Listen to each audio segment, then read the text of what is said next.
मैं भारत को भारतीयता की मान्यता के आधार पर फिर से खड़ा करना चाहता हूं, उस काम में लगा हूं। इतना मुझे भागवत जी के 5 सूत्र अब तक मैंने आपसे कहना है। अब इन 5 सूत्रों पर कोई भी सवाल हो तो आप पूछ सकते हैं।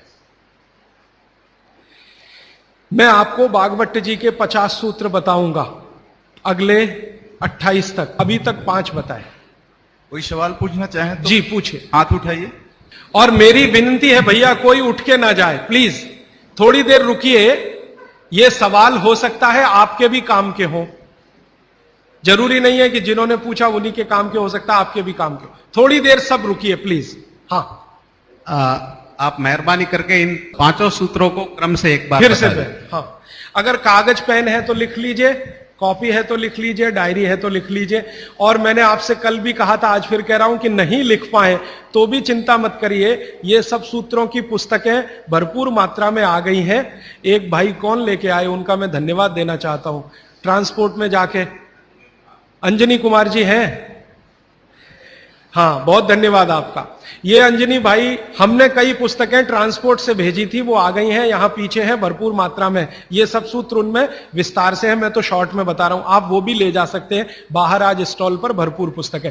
हाँ, 5 सूत्र फिर से बताता हूं। सबसे पहला सूत्र जो मैंने कल कहा था कि भोजन को बनाते और पकाते समय सूर्य का प्रकाश और पवन का स्पर्श ना मिले तो वो भोजन नहीं करना।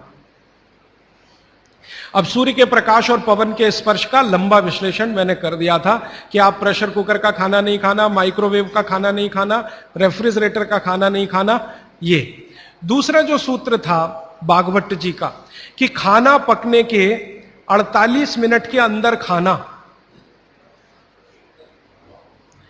पकने के 48 मिनट के अंदर खा लेना, बचना नहीं चाहिए।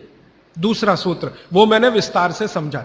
तीसरा सूत्र था कि खाना बनाने का जो सामान है, जैसे गेहूं का आटा, चने का आटा, दाल का आटा, या तो बाजरी, मक्की वगैरह वगैरह, तो गेहूं 15 दिन क्या माने गेहूं का आटा 15 दिन पुराना तक खा सकते हैं। और ये जो मोटे अनाज कहे जाते हैं, ज्वारी है, बाजरी है, मक्की है, ये 7 दिन पुराने से ज्यादा ना हो। मतलब यह है कि घर में 15 दिन से पुराना आटा नहीं रखना, सीधा सा सूत्र है।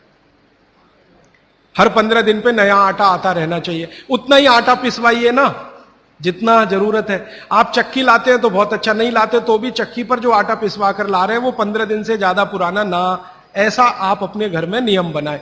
तो ये तीसरा सूत्र है। चौथा सूत्र है भागवत जी का जो मैंने आपको समझाया कि आप अपने शरीर श्रम को 60 साल की उम्र तक कम मत करिए। मतलब यह है, उन्होंने एक उम्र बनाई है, बच्चा जब पैदा हुआ और 18 साल तक उनका एक कैटेगरी है, 18 साल से लेकर 60 साल उनकी दूसरी कैटेगरी है, और 60 साल के बाद 100 सवा 100 साल उनकी तीसरी कैटेगरी है। तो भागवत जी का सूत्र यह है कि 60 के आगे की जो कैटेगरी वाले लोग हैं, 60 से 100 सवा 100, इनके जीवन का श्रम कम होते जाना चाहिए, उम्र के साथ कम होते ही जाना चाहिए। ये ज्यादा श्रम ना करें तभी अच्छा है, इनको आराम ही करना है। तो 60 से आगे की उम्र वाले श्रम को कम करते जाएं उम्र के हिसाब। 18 से 60 के बीच के जो लोग हैं ये अपने श्रम को थोड़ा थोड़ा बढ़ाएं। 18 से 19 में थोड़ा ज्यादा, 19 से 20 में थोड़ा ज्यादा, 20 से 21 में थोड़े ज्यादा, ये है 18।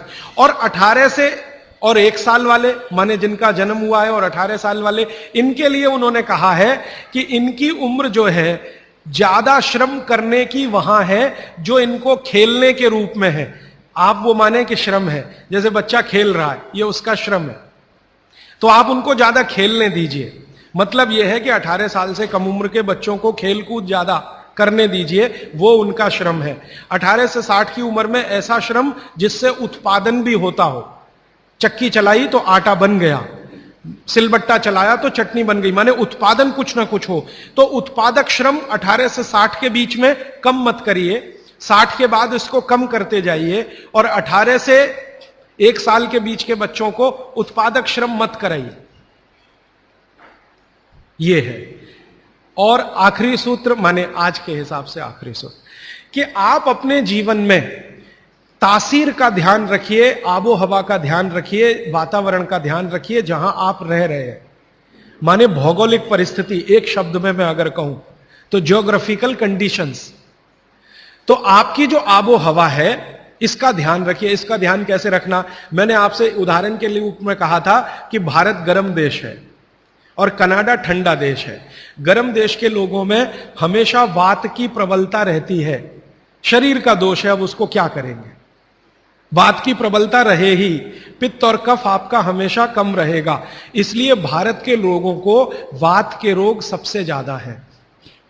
भागवत जी कहते हैं कि भारत के लोगों को लगभग 70 से 75% रोग वात के हैं, 12 से 13% रोग पित्त के हैं और 10% रोग कफ के हैं। कफ के रोग हमारे यहां सबसे कम है, पित्त के थोड़े ज्यादा, वात के सबसे ज्यादा, क्योंकि हम गर्म जगह रहते हैं। तो आप ध्यान रखिए कि गर्म जगह में ऐसे काम मत करिए जिससे वात बढ़े। जैसे मैं आपको एक उदाहरण दूं, माफ करिएगा ये उदाहरण देते हुए, आप दौड़ लगाते हैं, रनिंग, इसमें वात सबसे ज्यादा बढ़ता है।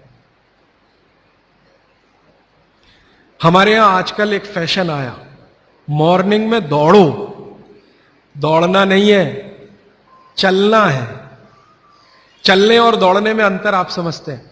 दौड़ने में ऊर्जा बहुत शरीर की, गर्मी बहुत शरीर की बढ़ेगी और वात को बढ़ाएगी। वात बढ़ेगा तो ये घुटने बहुत जल्दी आपके थकेंगे।